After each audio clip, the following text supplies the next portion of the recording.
नहीं, एतराज़ से ज़्यादा जो सच्चाई, जो गवर्नमेंट का खुद डेटा है, जो आरटीआई के माध्यम से मालूम हुआ है, मोदी सरकार में जो मिनिस्ट्री ऑफ हाउसिंग और अर्बन अफेयर्स में स्वनिधि एक स्कीम है जिसमें रेडी पटरी पे दुकान लगाने वाले या स्ट्रीट वेंडर्स को लोन दिया जाता है।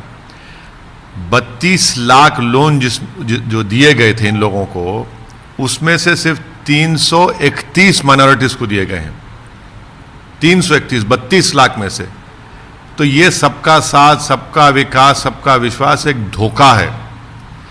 32 लाख में आप सिर्फ 331 देते हैं माइनॉरिटीज़ को, जबकि एनएसओ का डेटा है 2009-10 का, जिसमें से कहा गया है कि अर्बन एरिया में जो मुसलमान सेल्फ एम्प्लॉयमेंट में है वो 50% है। हमारे हिंदू भाई जो हैं वो 33% है। जब 50% अर्बन एरियाज में सेल्फ एम्प्लॉयमेंट मुसलमान है, आप 32 लाख में से 331 को देते हैं। इससे ये बात साफ जाहिर होती है कि नरेंद्र मोदी बहैसियत प्रधानमंत्री गोलवालकर और सावरकर के उस काम को मुकम्मल कर रहे हैं कि भारत के मुसलमानों को सेकंड क्लास सिटीजन बना दिया जाए। आप बताइए क्यों नहीं देते? और यही हाल प्राइम मिनिस्टर आवास योजना ग्रामीण में है, यही हाल पीएमजेवी के स्कीम में है, यही हाल जब बार बार माइनॉरिटीज़ और मुसलमानों की तरफ से डिमांड होता है कि जो स्कॉलरशिप की स्कीम है उसको डिमांड ड्रिवन करिए, आप डिमांड ड्रिवन नहीं करते। तो ये डेटा खुद पुकार कर कह रहा है कि 32 लाख आप स्वनिधि स्कीम में रेडी पटरी पे दुकान लगाने वालों को, स्ट्रीट वेंडर्स को जो लोन आप दिए हैं उसमें से 331, जबकि कोविड के लॉकडाउन में जो नरेंद्र मोदी की सरकार ने बगैर किसी को पूछे कोविड लॉकडाउन कर दिया, जिससे सबसे ज़्यादा नुकसान तो दलित माइनॉरिटीज़ का हुआ, शेड्यूल ट्राइब का हुआ। सर, ये बात आप उठा रहे हैं, आपके शहर हैदराबाद में भी बहुत सारे रेहड़ी पटरी पे दुकान लगाने वाले लोग हैं, पार्लियामेंट चल रहा है, आप पार्लियामेंट्रियन हैं। वैसे यहाँ पर मैं आपको रिक्वेस्ट करूँगा कि हमारे जो हैदराबाद के जो कॉरपोरेटर हैं, एक महमूद खादरी जो पत्थरगट्टी कॉरपोरेटर हैं, दूसरा माजिद हुसैन जो मेहदीपट्टनम के हैं, इन दो जगहों पर सबसे ज़्यादा ठेला बंडी पर कारोबार करने वालों के, आप उनसे डेटा ले लीजिए, आप खुश हो जाएंगे उन्होंने कितना काम किया इन लोगों के लिए, इन लोगों के लिए स्टेट गवर्नमेंट से जो पैसे दिलवाए। यह है डेटा है। मैं तो नाम ले कह रहा हूं, बुला लीजिए आप पत्थरगट्टी के एमआईएम कॉरपोरेटर को, मेहदीपट्टनम के, और उनसे पूछ लीजिए कि पत्थरगट्टी और मेहदीपट्टनम में जो रेडी पटरी पे दुकान लगाने वाले या ठेला बंडी पे जो कारोबार करने वाले उनको कितना फायदा हुआ। पार्लियामेंट में इस मसले को आप उठाएंगे?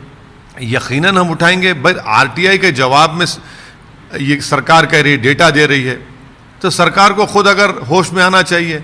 अगर वो सबका साथ, सबका विकास, सबका विश्वास का जो बाजा बजाते हैं, ये झूठ बोल रहे हैं। 32 लाख में आप सिर्फ 331 माइनॉरिटीज़ को देते हैं, जबकि एनएसएस का डेटा 2009 का कहता है कि 50% जो सेल्फ एम्प्लॉयमेंट में अर्बन एरियाज मुसलमान है, आप उनको ही नहीं देते हैं।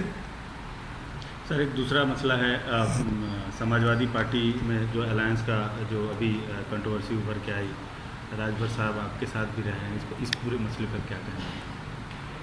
अब ये देखिए, ये तो जब ये दोनों मिलकर हमको गाली दे रहे थे, जब तो दोनों मिलकर बड़े बड़े गाली दे रहे थे, कोई कह रहा था कि कम सीट लड़िए, कोई कह रहा था कि वो करिए, अब लड़ रहे हैं, अब लड़कर एक छोड़ दिए हैं, और कोई कह रहा है कि वो काम नहीं कर रहे हैं, कोई कह रहा है कि कमरे में बैठे हैं, कोई कह रहा है कि मैं धूप में फिर रहा हूँ। भाई, उत्तर प्रदेश की जनता को क्या आप तमाम ने मिलकर ठगा नहीं ठगा? और ख़ास तौर से आपने मुसलमानों को धोखा दिया नहीं दिया? आप सब ने मिलकर कहा था कि हम भाजपा को हराएंगे, भाजपा को तो नहीं हरा पाए। चुनाव हो गए, आपने मुसलमानों का तो वोट ले लिया, अपनी दुकानों को चमका लिया, अपने आप को मोटा कर दिया सियासी तौर पर। अब आप अपना अपना रास्ता नाप रहे हैं। नुकसान किसका हुआ? नुकसान उत्तर प्रदेश के मुसलमानों का हुआ कि घर तोड़े जा रहे हैं, जेल में डाला जा रहा है, किसी को फिक्र नहीं है। आपका कहना है कि उत्तर प्रदेश के मुसलमानों के साथ इन लोगों ने धोखा? बिल्कुल किया है, सब ने मिलकर किया है। जो आज अलग हो रहे हैं, उस वक्त तो हमको गाली दे रहे थे, ओवैसी को गाली दे रहे थे, जब मैं कह रहा था कि अपनी लीडरशिप बनाओ। आपने धोखा दिया, मैं कह रहा था कि बीजेपी को नहीं हरा पाएंगे, भाजपा को, मगर आपने मुसलमानों को धोखा देकर वोट लिया। आज मुसलमान उत्तर प्रदेश का अपने आप को ठगा महसूस कर रहा है। चुनाव हो गए, आपने अपने आप को सियासी तौर पर मोटा किया, अब आप अपना अपना रास्ता नाप रहे हैं, कोई बहाना कभी वही बहाना। Sir, you have raised the question on the सबका साथ सबका विकास। यस, there is a scheme called Swanidhi under Ministry of Housing and Urban Affairs. They, in an RTI reply, they have written in their reply that 32.26 lakhs disbursements were given under this particular scheme to street vendors. Out of that, only 331 beneficiaries belong to the minority community. Isn't this exposing this hollow claim of Shri Narendra Modi, Sabka Saath, Sabka Vikas, Sabka Vishwas? Secondly, the NSO data of 2009 and 10 tells us that there are 50% of Muslims share is there in self-employment urban areas.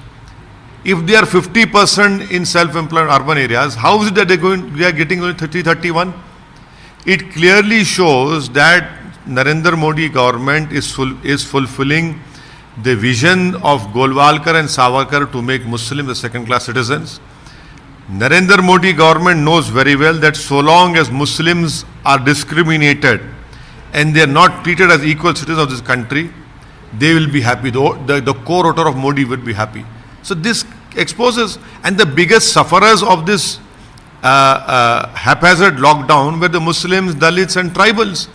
And after disbursing 32.26 lakh loans in the Swanidhi scheme, you only give 331 to minorities. Isn't this injustice or not? Sir, in your constituency, there are thousands of street vendors. I would request you to please go to Pattargatti Municipal Ward and Mehdipatnam Municipal Ward and speak to our corporators, speak to those people who are doing this business over there, what we call in Urdu ठेला बंडी में जो कारोबार करते हैं, उनसे पूछ लीजिए कि MIM पार्टी कॉर्पोरेटर ने क्या काम किया। आपको उसका सवाल, आपके सवाल का जवाब मिल जाएगा और आप मुतमईन हो जाएंगे। Being a parliamentarian, are you going to raise this issue? Definitely, I would try to raise this in 0 hour of the Lok Sabha if the speaker allows me. I will definitely raise this because this is an injustice to the Muslims, especially Muslims who are living in urban areas, and their share in self-employment urban areas 50%, as compared to the Hindu brother of 33%. Deliberately, you have denied them under this scheme.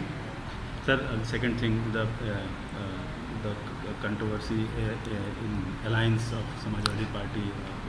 Well, at the time of assembly elections, all these leaders were blaming me, were making huge allegations against me.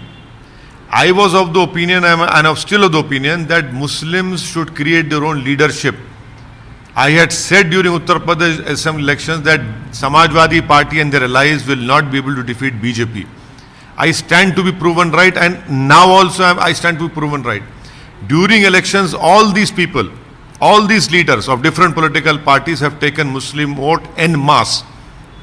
And now Muslims are feeling deceived, are feeling let down. You have taken their Muslim vote. You have won assembly seats, but now you are going on your own path. You are fighting amongst yourself. That is why it is high time that the Uttar Pradesh Muslims create their own political leadership rather than relying on all these political parties who are only interested in their votes. They are not interested when houses are being demolished, when Muslims are being picked up for false cases, when Muslims are being arrested for doing namaz. So this is the real issue of the Muslim community.